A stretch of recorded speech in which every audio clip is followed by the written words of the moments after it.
This is a 1995 Chevy Tahoe, fuel injected. We converted it from fuel injection to a carburetor. We had to buy a TPS kit from Holley Carburetors. It mounts right on the side, hooks right up to your original plug. TPS works fine. We had to hook up a tachometer signal. The two wires that go onto the coil, the red wire and the white wire that hook on the original coil, you disconnect those. The red wire is your power at your distributor. White wire is the power for your tachometer. We put in a regular HEI distributor from an 84, 83 Chevy pickup.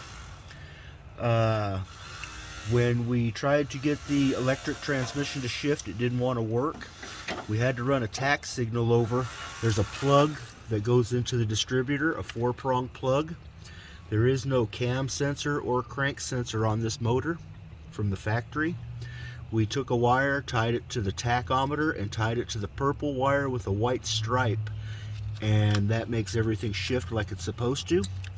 Transmission downshifts, kicks down, goes through all the gears. Everything works like it's supposed to. This is the only video that you're going to find that shows that. I could not find one anywhere. I looked for 6 days. Thank you and have a great day.